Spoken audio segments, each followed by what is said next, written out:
One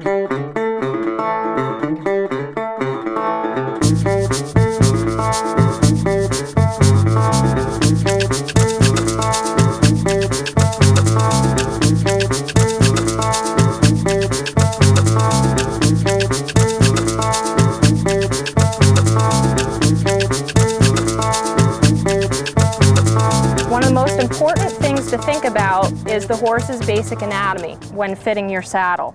Most horses are left-handed, 70 to 80% of horses. One of the ways that you can determine this on your own horse is to look at the fall of the mane. If the mane falls from the left side to the right side, typically that horse is going to be a left shoulder big horse. However, we need to double check that. You can stand directly behind your horse and you're going to look right down the midline of the horse, keeping their head centered, and you can look over the top line and physically see which shoulder muscle is the larger muscle.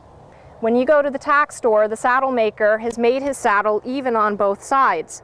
If you put an even saddle on an uneven horse, the larger muscle group will push the saddle off-centered. That can create spinal problems and pain for your horse, and spinal problems and pain for the rider.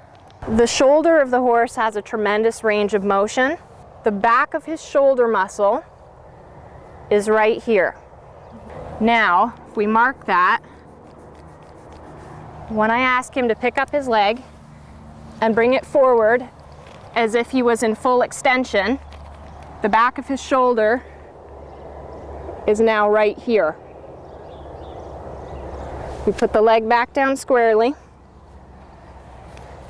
The back of his shoulder is right there. So Sydney has a range of motion through his shoulder of approximately 4 to 5 fingers as he travels.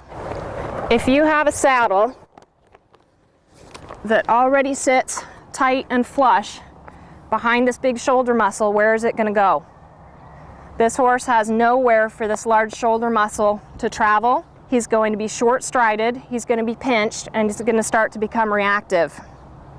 In the triangle formed at the back of the shoulder and the remainder of that muscle, right in the center is a nerve called Cranial Nerve 11, or the accessory nerve.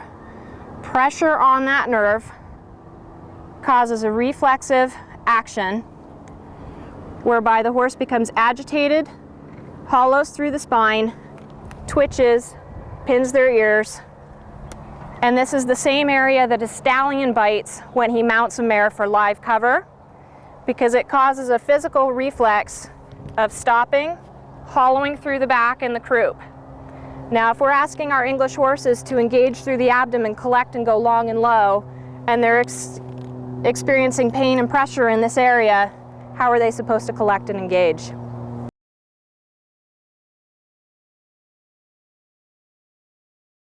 I want to measure behind his shoulder, a couple of fingers. This area right here is going to be the front of where I want my saddle to be. The saddle can rest on top of the rib heads. The saddle should not extend past the 18th rib. You can find the 18th rib either through palpation, which is feeling, and it curves as it joins up into the spine, or you can look at the hairline. The hair changes direction here, and here. Okay. And we come straight up. So we have our front border, our low border, and our rear border. So we need to make sure that the channel of the saddle is wide enough that it doesn't rest on the paraspinal ligaments. You can find those with your index finger with gentle pressure up your horse's spine until you see that dip there.